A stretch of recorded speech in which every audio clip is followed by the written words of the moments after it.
Padahal tengah hari tau. Dia baru bertukar jadi malam.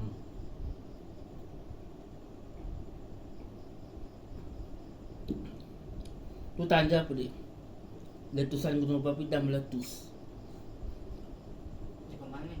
Dekat situ lah, dekat Indonesia. Dia kan dekat dengan Malaysia. Dia Indonesia lah. Nak ni.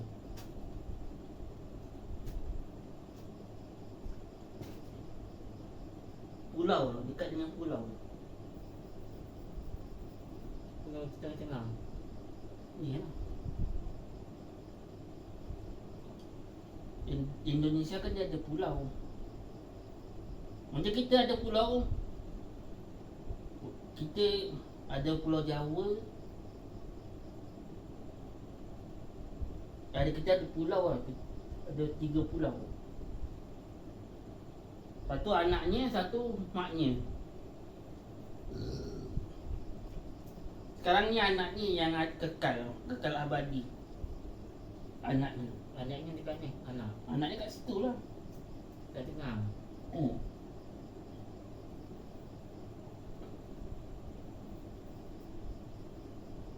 Kita terasa tu. Lepas tu ada lagi satu yang Malaysia paling takut, tsunami. Tsunami raksasa. Tsunami gergasi. Malaysia paling takut. Boleh di belakang 23 jam ada dah masuk.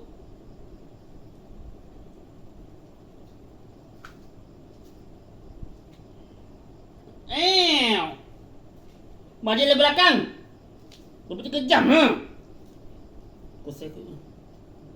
Ada mungkin. Kosai panggil kosai apa? Kosai tak guna. Apa cakap?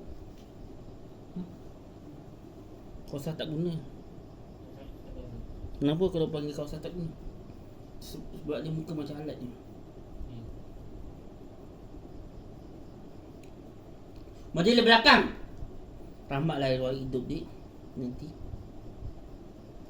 gempa bumi terakhir. Lepas ni kan ada gempa bumi yang terakhir. Dia ada ni tekanan.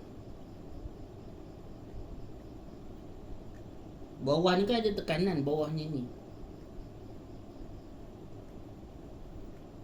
Api. Lepas tu tanah cair. Lepas tu tanah sederhana cair. Lepas tu tanah keras. Tanah paling keras. Kita punya paling keras ataupun super keras lah. Tanah super keras lah kita atas. Kita kat atas. Bawah ni ada apa? Kalau sini kan dia ada api tu. Dia biasa air laut tu akan panas. Kadang-kadang lah. Tapi tu cahaya matahari lah. Tapi ada jugalah. Dulu masa kita mandi apa? Bawah paip dekat bawah laut kan boleh bocor tau kalau kena ni.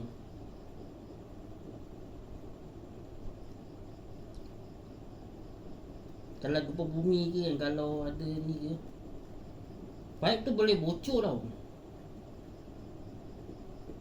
Kita akan terminum air masin.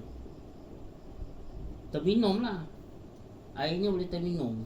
Air masin. Kalau dia bocor,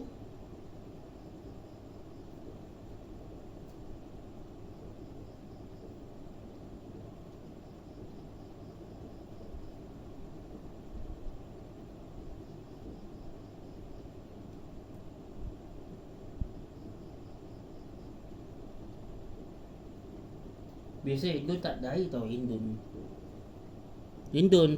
tempat ni sana tak ada air tau. Tempat diorang.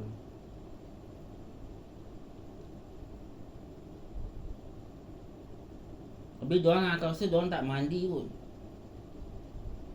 Bila diorang tak mandi. Macam kita selalu mandi.